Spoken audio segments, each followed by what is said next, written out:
Apcas, que no te lo cuenten. Escúchalo. Llega el segundo libro del universo Crímenes Ibéricos. Juicios de crímenes. El nuevo lanzamiento del exitoso podcast True Crime con millones de oyentes. 10 casos reales. 10 juicios que marcaron a la opinión pública en España. Escrito por la periodista experta y presentadora de televisión Carmen Corazzini, este libro nos lleva al corazón de las salas de vistas, donde se dice la verdad o se fabrica. ¿Cómo actuaron los jueces? ¿Qué pruebas lo cambiaron todo? ¿Hubo justicia o solo un veredicto? Una mirada única a cómo se construyen los relatos judiciales de los crímenes más impactantes de nuestra historia reciente. Disponible ya en Amazon y en las principales librerías. Coordinado por el equipo de Crímenes Ibéricos. Llega el libro Juicios de Crímenes. Si escuchaste el crimen, espera a ver cómo se dictó sentencia.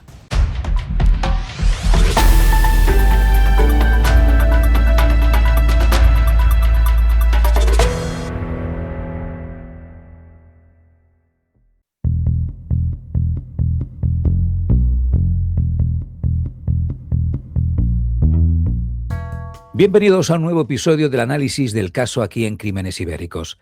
Hoy nos sumergimos en el trágico asesinato de Laura Luelmo en el Campillo, un crimen que marcó un antes y un después en la percepción de la reincidencia en España. Para desgranar la parte técnica, contamos con nuestra experta de cabecera, la doctora María Hernández Moreno. Ella es doctora en Ciencias Forenses, criminalista especializada en visualización y análisis de patrones de manchas de sangre, y además desempeña una labor fundamental como docente en el grado de Criminología de la Universidad Isabel I. María, ¿qué tal? ¿Cómo estás? Un placer tenerte aquí para aportar luz científica a este caso. Muchísimas gracias, Marc. Encantada de estar con vosotros una vez más. Pues vamos a ello. Vamos a contextualizar un poco el caso del que estamos hablando. Diciembre de 2018, Laura Luelmo, una joven profesora, desaparece tras salir a correr. Su cuerpo aparece días después con signos de violencia extrema. El culpable, Bernardo Montoya, un hombre con un historial criminal aterrador. Pero, ¿cómo se reconstruyen sus movimientos cuando el asesino miente? Hoy veremos cómo la conexión entre la casa de Montoya y el lugar del hallazgo fue la clave de la condena. Primera pregunta para empezar hoy, María. En este caso manejamos un escenario principal cerrado, lo que sería la casa, y uno de abandono abierto, el campo. ¿Cómo se protocoliza la investigación para que no se pierda la conexión entre ambos escenarios?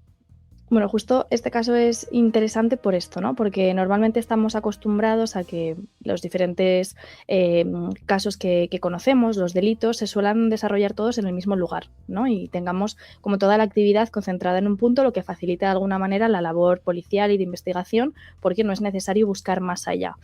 Sin embargo, en el caso de Laura Luelmo, como comentabas, cuando llegan al lugar en el que se encuentra el cuerpo, se dan cuenta de que falta información, ¿no? Que no es la escena principal y tienen que hacer esa conexión para tratar de no perder indicios y elementos de interés.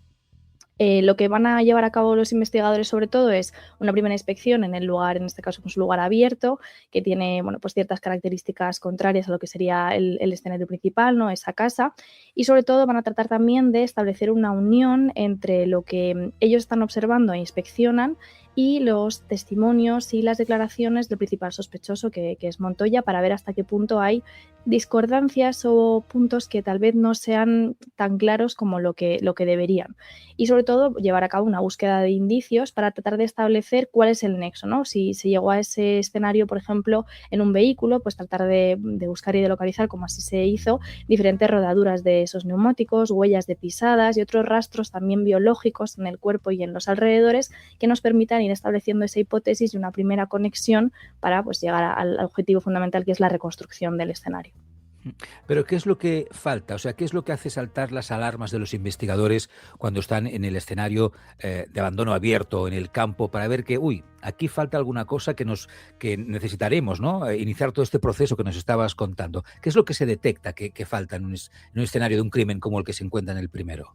Claro, lo primero que observan sobre todo es que no se trata la forma en la que está el cuerpo de Laura, no se trata, ¿no?, de una desaparición fortuita, ni de un accidente, ni ha perdido la vida de forma natural, por así decirlo. Entonces ahí es cuando empieza toda la investigación. Además se trata de una persona desaparecida que estaba, bueno, en una situación, digamos, un poco complicada porque, como digo, es sospechosa esa desaparición y hay algunos elementos que no cuadran. Por ejemplo, si es una persona, en este caso como se observaba en el cuerpo, que ha sufrido cierta violencia, lo lógico es haber localizado también ciertos patrones de sangre, ciertas manchas, ¿no?, que correspondan a esa acción. Entonces, al no estar en ese lugar, ya es presumible que, bueno, se haya producido un traslado del cuerpo de otra zona a ese punto en concreto.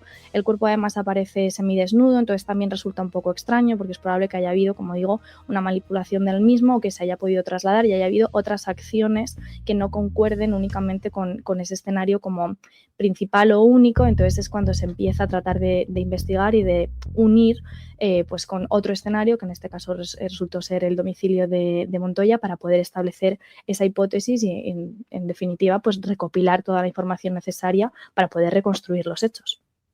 Déjame que te haga esta pregunta, María. Aparte de estas pruebas o indicios físicos o más técnicos en la investigación, en este caso el cuerpo aparece boca abajo y semidesnudo. Desde el análisis de la escena, si de entrada tuviéramos o no tuviéramos un sospechoso, ¿qué perfil de agresor nos dibuja o nos predispone a pensar que posiblemente es el culpable de este homicidio cuando nos encontramos, ¿no?, un escenario del crimen como este? Bueno, sobre todo nos hace sospechar en primer lugar que puede haber algún tipo de conexión con alguna agresión sexual, lo que ya nos puede acercar un poco a un perfil sobre todo masculino, ya que es el Ujú. perfil mayoritario en cuanto a este tipo de violencia, ¿no?, porque se encuentra semidesnudo de cintura para abajo. El hecho también de que esté en una zona poco transitada intenta de alguna forma también hacernos ver que es una persona que, pues, de algún modo trata de esconder sus huellas y todo lo que ha ido haciendo, y dificultar también la llegada tanto de las personas que estaban tratando de encontrar a Laura en las batidas, como por supuesto la labor también de policía o Guardia Civil a la hora de investigarlo, porque en la medida de lo posible intenta esconderlo y que sea, pues como digo, lo más difícil posible llegar hasta el cuerpo. Entonces, de algún modo, es una persona que evidentemente es consciente de que lo que ha hecho es algo que no está bien, ¿no?, que es una acción delictiva y que intenta, en la medida de lo posible, dificultar y posponer durante el mayor tiempo su puesta a disposición judicial y que, bueno, pues den con su paradero, ¿no? Trata de alguna forma también, al ir a esa escena lejos de su domicilio, aunque no sea muy lejos, pero sí que ya haya cierta desconexión, pues de nuevo otra traba para que de alguna forma ese hilo que les une sea cada vez más fino hasta que llegue incluso a poder romperse, ¿no? Es lo que intenta poner esa tierra de por medio. Claro, justamente a colación de lo que dices, decimos no siempre que el tiempo que pasa es la verdad que huye un poco, ¿no? Ujú. Y los palos en las ruedas para Eso los es. investigadores. En el caso de Laura, ¿qué rastros biológicos dejó Montoya en ella y qué se llevó él de la escena que lo terminó delatando? Sobre todo, y lo más importante, los restos que encontraron a nivel biológico en el cadáver fruto de esa agresión sexual, que evidentemente pues unen directamente a Montoya con la escena y con los delitos, porque es muy complicado, ¿no?, poder exculparte si se encuentran restos tuyos de ADN en un cuerpo. Además, también Laura tenía diferentes heridas defensivas y presumiblemente durante el forcejeo habría tratado de defenderse de su agresor, a lo mejor al momento de arañarle o de tirarle el cabello de la ropa, debajo de las uñas también es muy probable que se encontraran restos epiteliales, como digo, de fibras o cabello que pertenecieran a Montoya. Entonces, bueno, pues ahí volvemos a tener esa conexión. En el domicilio también se encontraron otros elementos de interés, como sangre de la víctima, y en este caso también es importante establecer esa unión entre las escenas, pues muy probablemente si el vehículo condujo por diferentes pistas de tierra y además pues se trasladó el cuerpo, en él también, que podríamos comprenderlo como una escena intermedia, podríamos encontrar otros elementos que de nuevo puedan establecer esa unión, ¿no? Pues probablemente restos de sangre de Laura en el maletero, algunas fibras también que envolvió el cuerpo con una manta podrían aparecer en este lugar, o incluso la tierra mismo de andar de un punto a otro en las zapatillas de Montoya, en las alfombrillas del vehículo. Entonces es una labor que es muy minuciosa, pero que permite ir poco a poco estableciendo esa reconstrucción y esa unión, que es lo que se pretende desde la criminalística, entre el delito, ¿no?, después de demostrar que se ha cometido, las personas implicadas y todas las zonas de interés. Porque En general, este tipo de pruebas de las que nos hablas, estos restos humanos, estos indicios tan claros relacionados mucho con el ADN, ¿no? Normalmente siempre es igual a un dictamen de culpabilidad si los encontramos, si podemos establecer a través de estos restos una conexión. ¿Esto ya es igual a la culpabilidad siempre o a veces puede haber Hay algún que caso que no sea tener, así? claro, hay que tener cuidado. Se me viene a la mente, por ejemplo, el caso de Asunta Basterra, que hubo una contaminación cruzada y en el laboratorio en el que se estaba analizando unos restos que se presumían que podían ser de contenido biológico de una de las prendas que se analizaba, se utilizaron unas tijeras que se habían empleado anteriormente para recortar otra muestra y habían conectado dos casos totalmente diferentes y de alguna forma inculpaban, ¿no? Porque el perfil que salía en esa muestra inculpaban a otra persona que no tenía nada que ver, ni tenía conexión con la localidad, ni con la familia, ni con la niña, ni con absolutamente nada, ¿no? Y era otro caso de otra agresión sexual en otra comunidad autónoma. Entonces, hay que tener en cuenta que, por norma general, si se siguen todos los protocolos, tanto en el laboratorio como en el escenario, la cadena de custodia se cumple y no hay ningún tipo de contaminación, una prueba de ADN positiva, tal vez no inculpa en un primer momento, pero sí es una prueba de cargo muy contundente para, junto con el resto de elementos indiciarios, construir una muy buena hipótesis y una línea de investigación muy clara. Ahora bien, si ha habido algún tipo de problema durante la investigación, no va a ser la única piedra, por así decirlo, que va a construir todo nuestro castillo de pruebas, ¿no? Tenemos que ir construyéndolo de forma que todas vayan en la misma dirección y sean consistentes y objetivas y no haya ninguna que, bueno, pues pueda quedar fuera, ¿no?, de esa hipótesis. Pero por norma general tiene un peso muy importante. En el escenario principal cerrado, en la casa, Montoya fregó esa escena con ciencia. María, cuéntanos técnicamente por qué el luminol, del que ya hemos hablado, ¿no?, en más de una ocasión en este podcast, detecta la sangre incluso si se ha usado lejía o si la mancha no es visible al ojo humano. Claro, lo bueno de estas pruebas, estos reactivos quimioluminiscentes, es que tienen un funcionamiento bastante sencillo y además les hace ser muy sensibles. Lo que hace el reactivo con los diferentes componentes que tiene es emitir una cierta luminosidad, que es como azulada, blanquecina, en el momento en el que detecta un componente de nuestra sangre, concretamente de nuestra hemoglobina, de nuestros glóbulos rojos, ¿no? Y entonces nos permite determinar que en algún momento, porque no vamos a poder diferenciar en tiempo, pero en algún momento en esa zona concreta que nos está dando ese positivo, es muy probable que haya habido una cantidad de sangre. No vamos a poder determinar cuánta, como digo, ni en qué momento, pero sí que ha habido sangre. Lo bueno también de estos reactivos es que son muy sensibles. Hay diferentes pruebas que demuestran que incluso una gota entre 500.000 de agua, o sea, una parte ínfima, nos va a permitir seguir detectándolo. Entonces son muy positivos para casos como este, en el que, como dices, se ha limpiado a conciencia una escena, ¿no? Hemos diluido esa mancha hasta la extenuación prácticamente, nos siguen dando un resultado positivo. Es cierto que no debe ser la única prueba que utilicemos porque no son una prueba de certeza, pueden dar una luminosidad, digamos, un falso positivo con otros componentes que tengan, por ejemplo, metales como monedas, algunos elementos que están presentes en hortalizas y en frutas, pero nunca con una intensidad tan importante como en el caso de la sangre, y siempre luego pues, se va a llevar a cabo una prueba más concreta o incluso un examen de ADN, pero son un punto de partida muy interesante para poder tratar de seguir tirando de ese hilo en caso de que efectivamente nos den un resultado de que en algún momento, como ocurrió en la casa de Montoya, ha habido sangre en una zona, digamos, poco común, ¿no? Por ejemplo, no nos van a dar tantas pistas si hubiera sido en el lavabo del baño, que a lo mejor nos hemos cortado, pues yo que sé, afeitándonos o Claro. curándonos una herida. Pero si lo que conseguimos es una luminiscencia interesante en la entrada de nuestro domicilio, en un salón o en una habitación, y es una zona bastante amplia, ¿no? Ahí es donde saltan las alarmas y tenemos que seguir investigando, pero de primeras ya tenemos una primera pista, ¿no?, de que efectivamente hubo sangre en algún momento.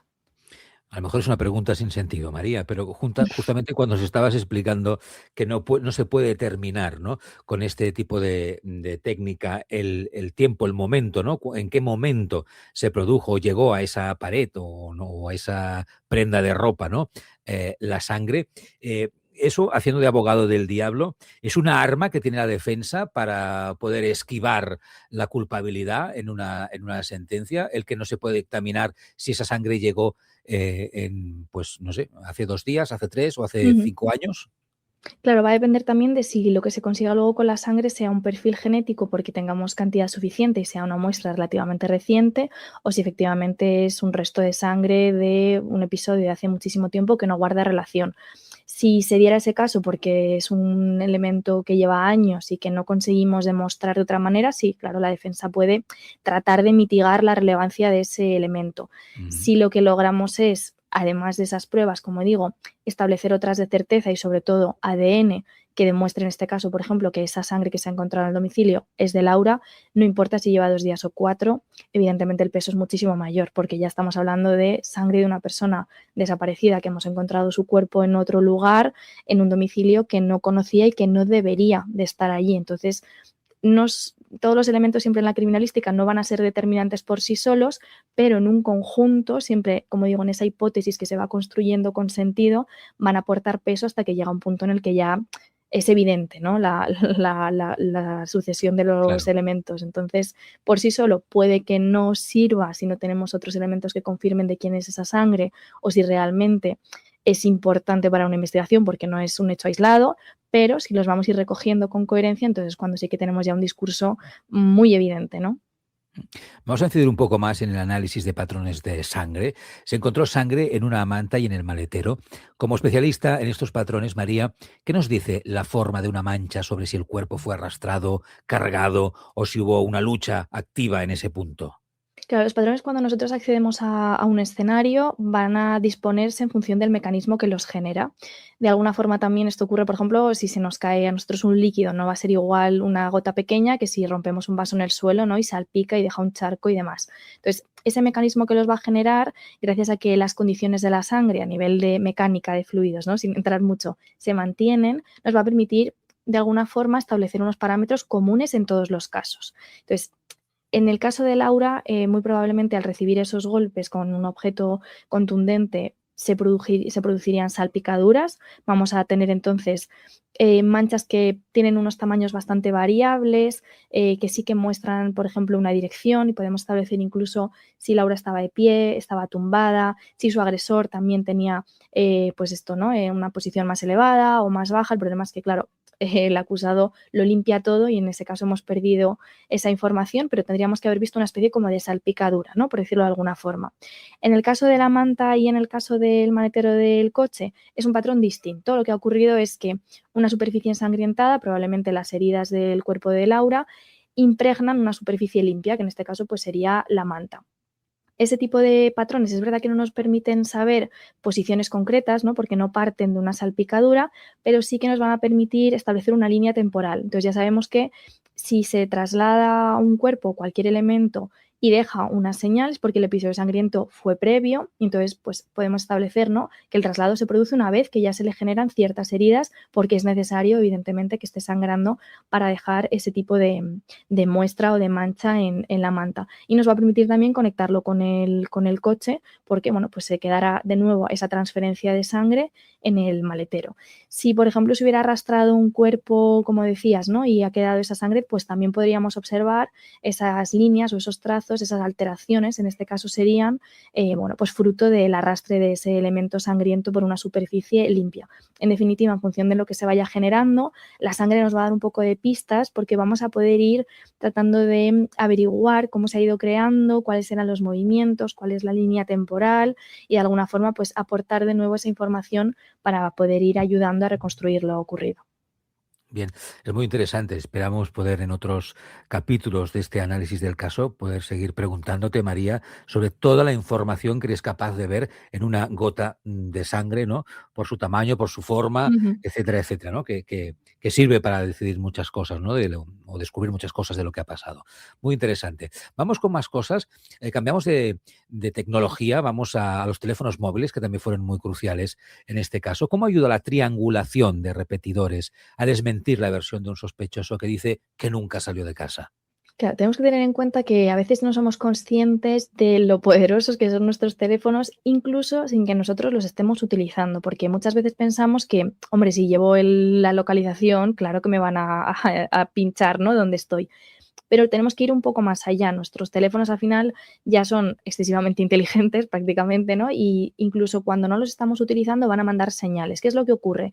En el momento en el que nosotros estamos pasando por diferentes zonas, aunque no estemos utilizando el móvil, ni llamando por teléfono, ni recibiendo mensajes, nuestros teléfonos van a emitir una serie de como de señales, ¿vale? Por decirlo de alguna forma, con las diferentes torres de telefonía de nuestro entorno. Y simplemente es una especie de conexión de: hola, soy este móvil, esta torre está disponible, yo por si acaso me quedo preparado, ¿vale? Digamos que de alguna manera lo que pretenden es quedar listos para una posible llamada, un posible mensaje, y a medida que nosotros nos vayamos moviendo, si además cambiamos de zona y son diferentes torres las que van a necesitar de alguna forma esa información, nosotros con nuestro teléfono moviéndonos se las vamos brindando. Además de eso, cuando pasamos por la calle y, por ejemplo, llevamos el wifi encendido, aunque no nos hayamos conectado a ninguno, si los wifis de alrededor pasamos por un hotel o pasamos por una tienda o incluso por un domicilio que lo tiene abierto, nuestro teléfono va a enviar también una señal a ese wifi con los datos de nuestro teléfono, como diciéndole: hola, soy el teléfono de María, a lo mejor me conecto, ¿vale? Y la wifi le va a decir: vale, yo estoy listo.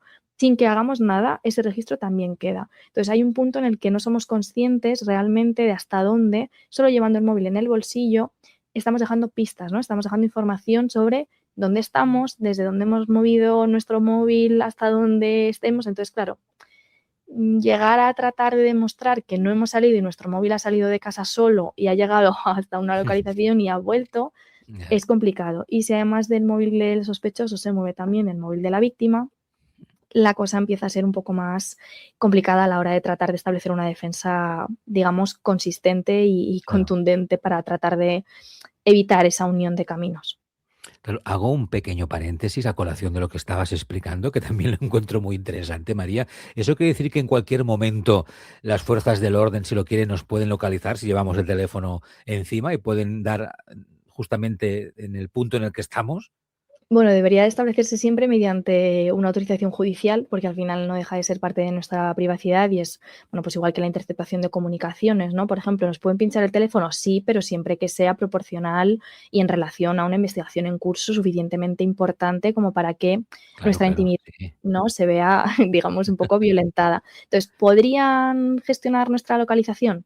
Sí, pero vamos, tampoco hace falta que se pida un registro. Si nosotros ahora prácticamente utilizamos el móvil para todo, podemos pasar sin darnos cuenta detrás de un vídeo que estén grabando unos turistas, Claro, es una verdad. cámara de un banco, ¿no? Entonces, pueden saberlo, pero evidentemente en este caso sí que es necesario, pues igual que el registro de llamadas, orden judicial y formar parte de una investigación para que sea, digamos, un poco, bueno, pues esa proporción. Y este hecho de que el teléfono se vaya conectando o saludando, por decirlo de alguna Sí. manera, ¿no? Con todas las señales de telefonía, ¿eso nos hace un poco más vulnerables a posibles ataques, pues de piratas informáticos o Eso ya va a no? ser un poco más complicado porque al final las torres de telefonía no nos están introduciendo, digamos, datos peligrosos ni están accediendo a nuestras cuentas ni nada por el estilo, ¿no? Distinto sería, por ejemplo, acceder a un wifi público que no tenga protección y nosotros metamos en nuestra cuenta bancaria. Entonces ahí ya estamos teniendo Claro. otros Ahí te lo riesgos. estás buscando, sí, sí, sí. Claro, efectivamente, pero al final las torres de telefonía son repetidores que lo único que nos van a permitir es que, bueno, tengamos cobertura y que nuestro teléfono esté listo en caso de que queramos comunicarnos. Entonces, más allá de eso, Y seguro que los hay una wifis manera. privados, que hablabas de los wifis privados, pues claro, un wifi privado, no sé quién hay controlando esa señal de Claro, wifi ahí ya y qué es tenemos capaz de que. hacer. Claro, nosotros tendríamos que dar el permiso. Nuestro móvil por sí solo no se va a conectar, seguramente nos pida una contraseña, pero es cierto que llevar el wifi encendido todo el rato, pues tiene estos riesgos, ¿no? Que a veces sin darnos cuenta podamos contactar con algunos que no sean tan amigables o puedan intentar, si tenemos el móvil pues poco cifrado o sin ningún tipo de control, puedan intentar, pues sí, a lo mejor entrar en nuestro dispositivo, pero por norma general no debería de haber problemas, que seguro que hay formas, pero tampoco, tampoco vamos a alertar, por norma general, no. Bien, vamos con otra cuestión, la evidencia bajo las uñas, porque se hallaron restos epiteliales de Montoya bajo las uñas de Laura. ¿Cómo Ujú. se procesa esta prueba para que sea incontestable en un juicio por agresión sexual y asesinato? Por norma general, en el caso en el que se recogen estas muestras en el cadáver, lo que se intenta hacer siempre que además se sospeche que haya podido haber algún tipo de intercambio, ¿no? En ese momento de trifulca o de agresión, las manos van a quedar siempre introducidas en bolsas de papel para evitar en la medida de lo posible que durante el traslado del cadáver hacia la morgue o hacia el instituto forense pueda haber cualquier tipo de manipulación, contaminación o alteración. Entonces, en ese momento se va a disponer en el informe del médico legal que se ha procedido de esa manera para la recogida de las muestras posteriormente. Se recogerá el material con algún tipo de bastoncito, ¿no? Con alguna torunda, y se irá depositando de forma que queden bien reseñadas, individualizadas, y siempre con la cadena de custodia para demostrar que no ha habido, como decía antes, tampoco ninguna alteración. En los laboratorios de biología y de genética forense se llevarán a cabo los exámenes pertinentes para poder extraer, si hubiera suficiente muestra, un perfil genético, y después se tiene que cotejar siempre, igual que si fuera una muestra de saliva, una muestra de semen o cualquier otro perfil, con nuestra base de datos que utiliza Fuerzas y Cuerpos de Seguridad, que es la base de CODIS, y tener ahí la suerte de que el perfil forme parte de los que se han recogido en otras investigaciones, o si no, proceder a una recogida, como ha ocurrido pues, en casos como el de Eva Blanco, por ejemplo, que de forma voluntaria diferentes miembros de la comunidad decidan hacerse las muestras, o ya si no, en el caso de que haya sospechosos, recoger esa muestra y cotejarla. Pero lo más importante, para evitar siempre contaminación, que quede siempre muy bien recogida la cadena de custodia. Justo relacionado con todo esto, al ser Montoya reincidente, su ADN ya estaba en las bases de datos. ¿Cómo acaba de funcionar este match automático y qué ventaja táctica da a los investigadores? Al final, sobre todo, la ventaja es tiempo. Si volvemos a compararlo con el caso que ponía de Eva Blanco, estuvo muchísimos años sin poder llegar a concretarse quién era la persona detrás de su asesinato, porque no se podía lograr una coincidencia con un perfil a pesar de la recogida y la criba de muestras, ¿no? No fue hasta muchísimos años después cuando un familiar que decide donar la muestra, o no sé si llega a cometer Sí. un delito, conecta, ¿no? Ese tiempo al final que se ha perdido puede poner en peligro la investigación, porque puede prescribir el delito, ¿no? Al final puede incluso fallecer la persona sospechosa. Entonces, en este caso, lo que se consigue sobre todo es tiempo. Nosotros cuando establecemos esa muestra dentro de la base de datos y nos salta, digamos, ¿no? La persona coincidente, se tienen que hacer las comprobaciones oportunas, igual que con cualquier otra base de datos, ya sea de huellas dactilares, por ejemplo. No es, digamos, algo inequívoco, pero sí que tenemos esa posibilidad de establecer un perfil muchísimo más rápido y llevar a cabo las pesquisas necesarias para demostrar con ese cotejo, esa comparación, que se trata del mismo perfil, y así pues establecer un informe pericial para que sea entendido como una prueba en el juicio y tenga ese valor de prueba de cargo y de demostrar realmente que nuestro ADN en la escena coincide con el de una persona que estaba en nuestra base de datos.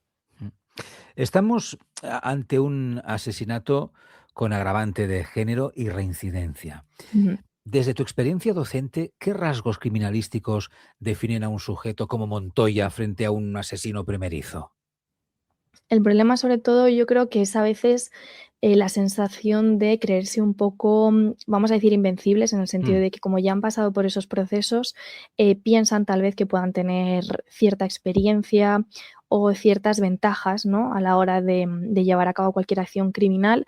También tenemos que tener en cuenta que en muchas ocasiones, y a pesar de que nuestro sistema penitenciario y nuestro sistema penal es muy garantista y trata siempre de velar por una reinserción, hay ciertos perfiles que realmente llevan tanto tiempo cumpliendo una condena que cuando salen al exterior, si no tienen esas herramientas de reinserción, pues a lo mejor un trabajo estable, un círculo cercano de apoyo, no llegan realmente a entender que forman parte de una sociedad y que como parte de esa sociedad deben de cumplir, ¿no? Una serie de normas para poder convivir y mantener ese estado del bienestar. Entonces pueden confluir un poco esa sensación de a mí la justicia me da un poco igual, o yo ya he estado en la cárcel, no me importa volver, y una sensación también de cierto desamparo o de incapacidad de formar parte de la sociedad para de alguna forma pues volver a delinquir sin que tengamos a lo mejor ese peso que podría tener una persona que no ha cometido un delito y que sabe realmente que es algo fuera de las leyes y que no le va a generar ningún tipo de beneficio, ¿no? Todo lo claro. contrario. Ya para ir finalizando, si no hubiéramos tenido la prueba del luminol en la casa, ¿habría sido posible condenarlo solo con el cuerpo hallado en el exterior? Podría, porque al final contamos con algunos casos en los que incluso sin cuerpo se ha llegado a establecer una condena. La prueba indiciaria tiene que quedar mucho mejor construida, pero seguiríamos teniendo tanto su material genético en el cuerpo como la sangre en el coche y en la manta que se localiza posteriormente, que seguían informando, ¿no?, de que Laura había estado en sus manos de alguna forma. Entonces, nos faltaría una pieza, ¿no?, para entender realmente qué es lo que ocurrió y por qué está herida y dónde se le generan esas heridas, pero el resto de elementos, la falta de coartadas, la posición de su teléfono, eran muy sólidas como para, en este caso, que hubiera podido establecerse una defensa en contra de la investigación y que hubiese podido salirse con la suya. Hablaríamos, no sé si lo que voy a decir es demasiado correcto, pero hablaríamos de un asesino más pasional que mental o frío por dejarse tantas pistas por el camino. Sí, al final el problema normalmente en los casos en los que hay también una agresión sexual detrás es que es más pasional. Digamos que el móvil a veces no es ni siquiera el asesinato, sino que se puede centrar en una agresión sexual y después de realizarla o para poder llevarla a cabo, la muerte como que se cruza un poco en el camino de este tipo de agresores y no era el punto principal, ¿no?, por así decirlo. Entonces, si no hay una premeditación, si no hay una organización, evidentemente el número de señales, de rastros, de indicios que quedan por el camino pues son mucho más elevados porque no se ha planificado, por suerte para los investigadores, y hay un poco pues esa falta tal vez de conciencia y de objetividad a la hora de hacer las cosas y más el deseo pasional tal vez o la falta de conciencia a la hora de llevar a cabo las acciones. Hoy en el análisis del caso de Crímenes Ibéricos nos hemos acercado al asesinato en 2018 de Laura Luelmo a manos de Bernardo Montoya. Lo hemos hecho desde el punto de vista técnico del investigador, del criminólogo y criminalista, gracias a la colaboración de la doctora María Hernández Moreno. Gracias, María. Gracias a vosotros, un placer. Hasta la próxima. Gracias a vosotros por la escucha. Hasta el próximo capítulo.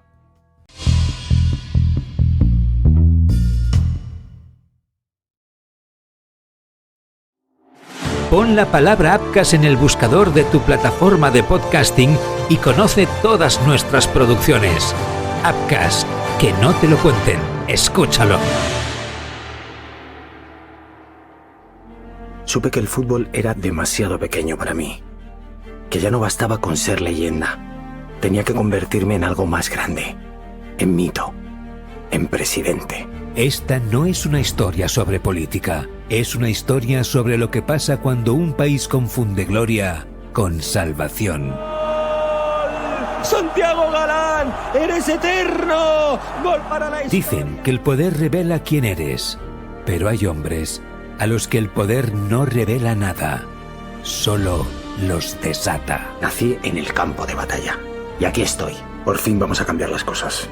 Vamos a devolver a España su lugar. En una noche como esta, no se debate, se sobrevive. Porque este país se mide no por cómo trata sus más ricos, sino por cómo cuida a los que más lo necesitan. En la víspera del debate más importante de una nación, un líder está dispuesto a quemarlo todo. ¡Seguridad! ¡Llévense a Raquel ya! ¡Lo tenéis todo grabado! Somos dinamita. Somos inevitables. Una ficción sonora de Joan Prats protagonizada por Hugo Silva. El Partido del Poder, de Appcast. Disponible en las plataformas de podcasting.